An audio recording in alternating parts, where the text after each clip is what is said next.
The same woman that said this 5 years ago. A woman with a mind of her own. And as much as she's melted the heart of this hardened old hack, I fear for her. The parallels with Diana just can't be ignored. Until now, she and Harry have hidden from the world, enjoying their cosy cottage in Kensington Palace. But now, there's no hiding place. The eyes of the world are upon them. Every move, every kiss, every touch, every sideways glance will be recorded, because now the paparazzi have a new darling. And they will hunt her just like they hunted Diana. Also wrote this when Diana was alive. Am I the only one sick to death, bad choice of words, of hearing about Princess Diana's anorexia, her bulimia, her colon cleansing, and her dalliances with mystics and herbalists? Diana's problem isn't her health, it's her self-obsession. Cool. And before anyone's like, oh my God, she stood up for Meghan Markle, she's not your savior. As promised from my Diana coverage from the British media series, this is going to look into Carole Malone, a particularly egregious commentator who wrote about Diana when she was alive and then did a quick 180 when she died. We're going to look into some of the pieces that she wrote about Diana in the 90s and then see what's old Carole up to now. Has she learned a lesson? No. All of these columns that I'm going to show you are from 1997 in the Sunday Mirror, which, for those keeping count, Diana's friend, Piers Morgan, edited at the time. Just like really a good friend. Here we are in April of 1997. Diana's in danger of going a tier too far, in which she calls Diana addicted to male attention. She then talks about the fact that Diana was caught working out in an Earl's Court gym. She says, quote, why else would she join a sweaty, little-known Earl's Court gym called Muscle Mary's, where most of the meatheads pumping iron are men?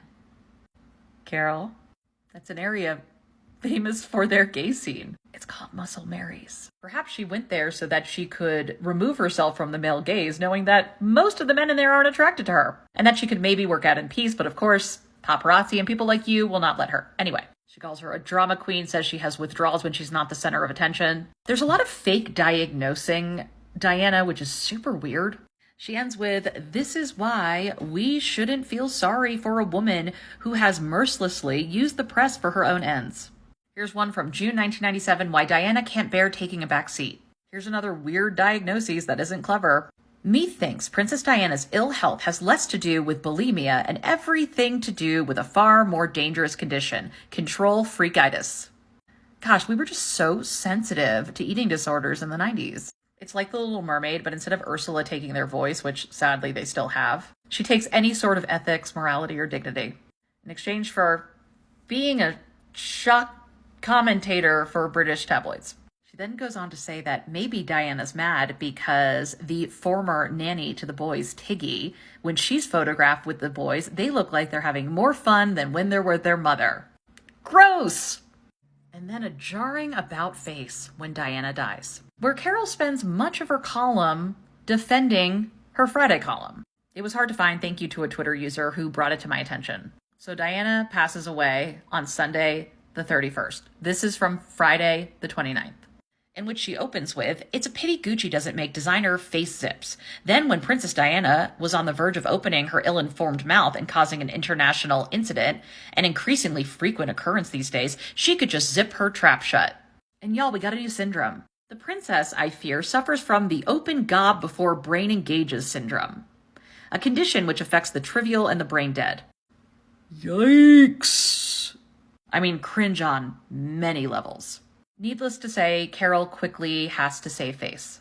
She immediately takes responsibility for her act. JK, she uses we statements. She also uses her opening paragraphs to call out people that berated her over her Friday commentary. She asks her readers, did you actually believe I had written those words on the night of her death? Do you want the honest answer? Also, this is not the own that you think it is. It signals to the audience that everything you'd been doing up to that point was perhaps performative. But still, the fact you were willing to do it, and to demean and berate a woman and mock her eating disorders, is despicable. She claims that Diana's death has changed everything, and that she believed her opinion reflected that of the country's. Quote, we all invaded her privacy either by writing or reading about her because we were all fascinated by this beautiful, flawed creature who reached out and touched people. We never once stopped to think that we might lose her. Remember, this is the same woman 5 years ago that is blaming the paparazzi, not the writers at the time, which would include her. She's quick to point out that it's not words that killed Diana, it was a car running out of control which did. I've talked about this in my Diana series. Why was the car driving so fast? Why were they in the car in the first place? Who did these paparazzi think they were going to be able to sell photos to? Who was going to turn it into a story even if they didn't have the photos? People like Carole. There's a lot in here, but I'm going to finish with this line. From now on, we all have a responsibility to be different. Where is Carole now? Has she changed? Carole Malone is currently a journalist and Daily Express columnist. She's also a regular on Sky, The Jeremy Vine Show, and GB News. She loves trolling negative comments. And most recently, she wrote about how Prince Harry carries on with his journey as a professional moaner. She also calls him a professional victim, which are words that she used for Princess Diana. Hope and change, hope and change. She doesn't diagnose him with some fake, funny disease, though, so I guess that's a start. She talks about how outrageous it is that he targets the media. Carole, do you wonder why?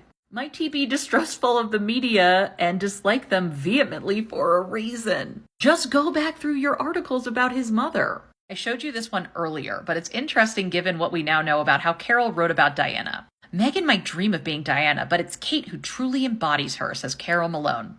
Embodies the control freakitis, her supposed self-obsession, her professional victim and weaponization of tears. Carole, which Diana do you mean? Is it the one where it was more profitable to talk about Diana negatively? Or is it the one immediately after death where it was more profitable to talk about her positively? Which one? Which Diana? Which Diana that you have made up in your mind? She connects to Prince William's fury when he was asked by a TV reporter if his family is racist. Imagine experiencing actual racism. She says Diana and Kate are similar because her workload is relentless and her dedication to the charities and the people she supports goes above and beyond. Like Diana, there's a serenity, a goodness about her. My problem is not who is more like Diana. My problem is how the media reframes Diana and acts like they never talked about her in the exact opposite way because they don't expect anyone to remember, and most people don't remember. And most of these articles are from papers from decades ago that you can only find in archives. A great example of how the media has not changed is how people like Carole Malone are still working. And I will get into how the media changed or didn't change after Diana's death in a later video. Also, to finish things off, she's a TERF. The Venn diagram of journalists who do not like Meghan and are whipped up into a furor over trans people existing is nearly a perfect circle.